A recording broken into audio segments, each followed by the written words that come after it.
Please, Prashant. So we'll go in reverse order because there were two questions about this free market and socialism and corruption.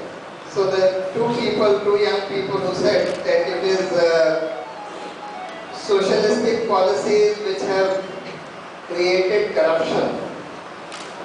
You see, if you look at the liberalization of the Indian economy since 1991, when we adopted what is called structural adjustment policies or LPG policies, liberalization, privatization, globalization, which was pushed by the World Bank, IMF, adopted by our country, implemented by Manmohan Singh, who was the nominee of the World Bank, IMF and the US government to be our finance minister, as Ashok Mitra in his book Prattler's Tale very eloquently points out. Now, it was thought that liberalization, removal of the government from many spheres, privatization of the economy, free marketization of the economy would lead to reduced corruption. That was at least the dismantling of the license permit Raj would reduce corruption. But what happened? From a time when Bofors was the biggest scandal, biggest scam worth 64 crores only, we have gone to a stage where 64 crores is nothing. Even a peon indulges in corruption today of 64 crores. We have seen there are some peons who have that kind of. Today we have scams running into lakhs of crores, not one, but tens of scams running into lakhs of crores, hundreds of scams running into tens of thousands of crores. Our country has been just looted and plundered after liberalization. Why has that happened? No, you don't have to answer. We can't enter into a debate like this.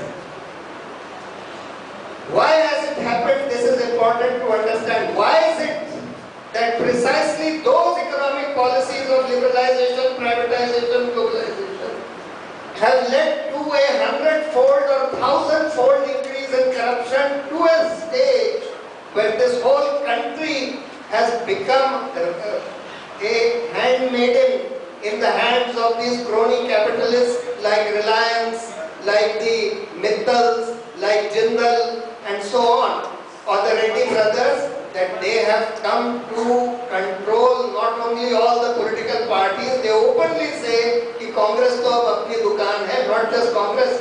There is that other story in the, see this Congress to apni dukaan hai came from a conversation between Meera Radia and Ranjan Bhattacharya, who was Vajpayee's son-in-law.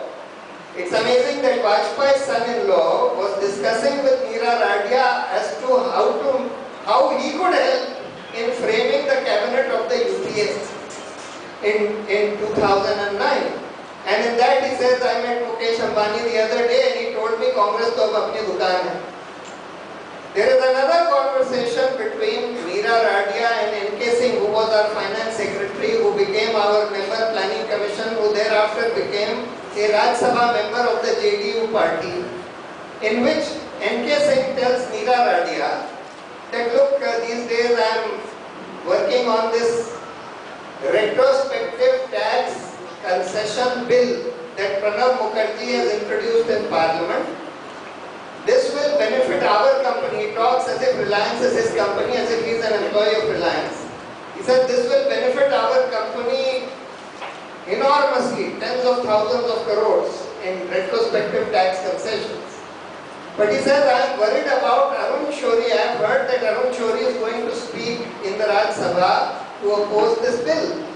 And if he opposes this bill, then Manmohan Singh will not be able to pass it. Then he conspires with Meera Radia and says that why don't you get the BJP leadership to replace Arun Shourie with Venkaiah Naidu, because Venkaiah Naidu is in our pocket. I will send this officer of Reliance to brief him and he will speak exactly what Reliance tells him to speak, and then the bill will pass, because thereafter Arun Shourie will not be able to contradict Venkaiah Naidu. Arun Shori in his interview to Karan Thapar reveals that this is exactly what happened. That he was to speak in the Rajya Sabha on behalf of the BJP to oppose the bill. Last minute the party leadership told him that no, Venkaiah Naidu will speak. Venkaiah Naidu spoke in favor of the bill and the bill was passed, giving this huge tax concession, retrospective tax concession to Reliance.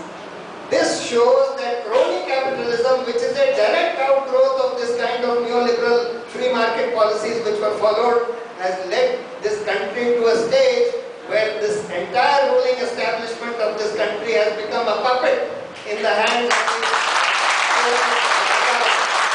it has increased corruption a thousandfold in this country.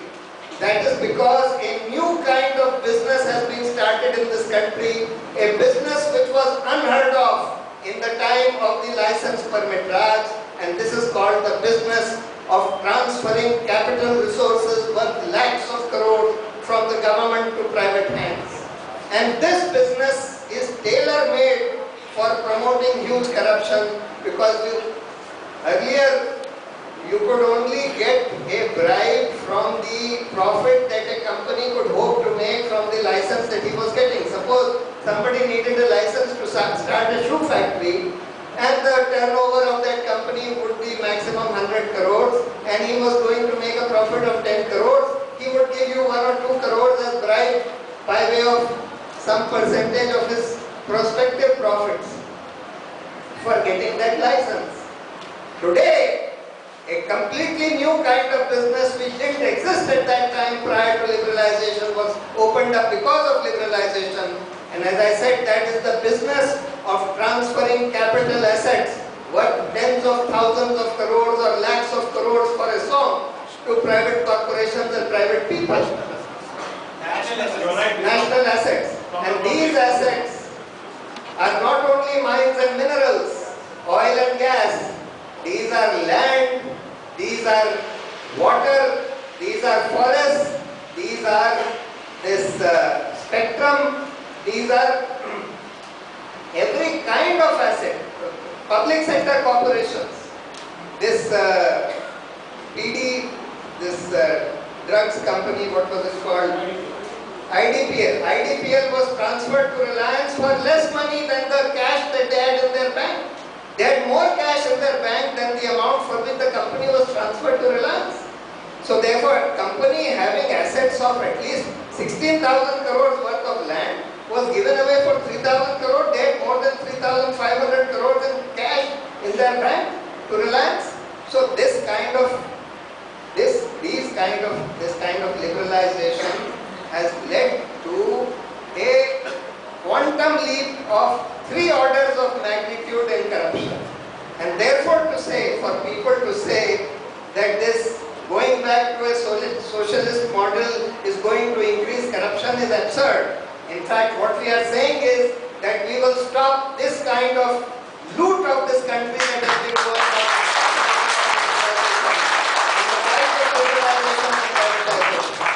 We are not saying that we are against private enterprise or against free market, but only in those areas where there can be a free market. We are saying that you cannot allow private monopolies to continue in this country. All these private monopolies which have been started in the guise of airport privatization, electricity distribution, all these will have to be nationalized if we come to power.